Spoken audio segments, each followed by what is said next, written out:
ये नित्य प्रति हम सत्संग श्रवण करें। आपने कल सुना था कर्म की चर्चा हुई,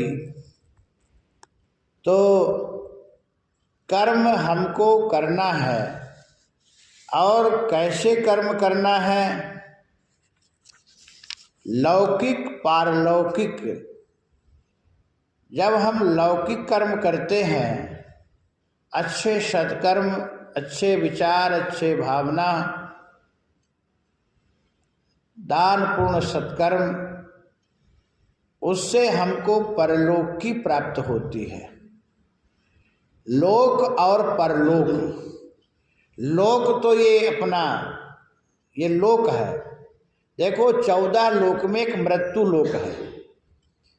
जैसे देश और विदेश होता है, तो देश अपना भारत देश और विदेश पाकिस्तान, अमेरिका, तो ऐसे देश और विदेश होता है। हम लोगों का देवताओं का देश विदेश है और देवताओं का ये हमारा देश उनको विदेश है। तो अच्छे धर्म कर्म करेंगे, उससे हमको देवताओं का स्थान मिलता है, स्वर्ग की प्राप्ति होती है।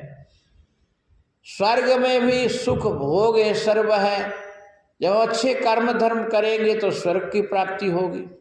स्वर्ग में भोग धर्म कर्म भोग मिलेगा, वहाँ सुख सब कुछ है, ये सर्व है।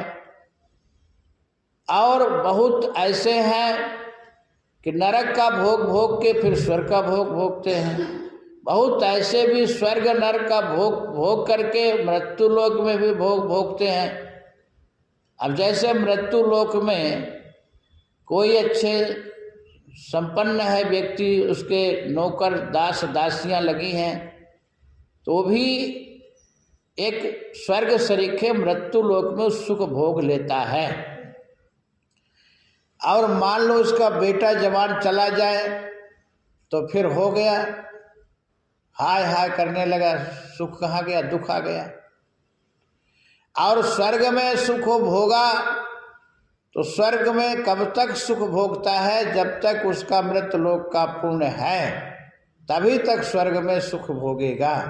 और सुख वहाँ का यहाँ का सुख समाप्त हो गया तो फिर क्षीणे पुण्य मृत लोकम विसंति ते तम भुक्त्वा स्वर्ग लोकम विशालम क्षीणे पुण्य मृत लोकम विसंति। गीता में भगवान कहते हैं कि उसको फिर मृत्युलोक में ढकेल दिया जाएगा, यहाँ फिर जन्म लेगा।